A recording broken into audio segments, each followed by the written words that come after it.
এই হলো বিষ্ণুপুরের ছিন্নমস্তা দেবীর মন্দির। এবার ছিন্নমস্তা হচ্ছে মা শক্তি, তারই একটি রূপ, সবথেকে ভয়ঙ্করতম রূপ।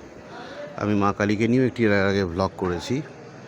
এখানে মার এরকম নিজের মস্তিষ্ক কেটে নিজেই নিজের রক্ত এবং নিজের যারা আছে আর কি বন্ধু, যক্ষা মানে এই আর কি ডাকিনী যোগিনী, তারাও সেই রক্ত পান করছে।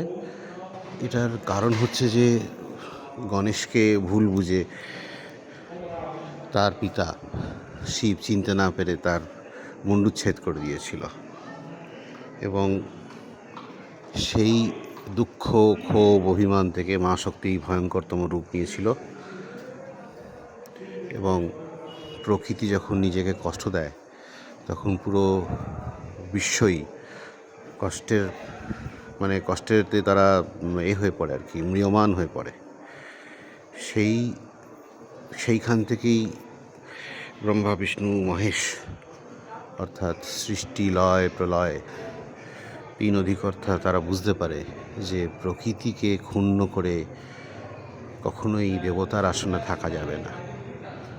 তারপরে তারা নিজের ভুল সংশোধন করে গণেশের মস্তিষ্ক পুনর্স্থাপিত করা হয়। এবং গণেশ কথাটার মানে হচ্ছে গণযুক্ত ঈশ এবং হস্তির একটি মুণ্ডু। এবং গণেশ হচ্ছে একজন সোশ্যালিস্ট দেবতা, তিনি ক্যাপিটালিস্টদেরকে নিয়ন্ত্রণে রাখেন, যাতে গণের সাধারণ মানুষের যাতে তিনি দেবতা হিসেবে নিজেকে প্রতিষ্ঠিত করতে পারেন, বা তার ডিপার্টমেন্ট হচ্ছে সেটাই আর কি, সেটাই তিনি করে গেছেন। তো এইসব কিছু তথ্য এরকম বললাম ব্লগে। কেমন লাগলো আপনারা বলবেন। আপনাদের ফিডব্যাক আমাকে খুব অনুপ্রেরণা দেয়। আমার স্ত্রী ছোটো করে একটা ছিন্নমস্তার পুজো করে নিয়েছে, আর আমি ব্লগই করতে থাকি মন্দিরে গিয়ে। পুজোটার হলো না। ধন্যবাদ, ভালো থাকবেন।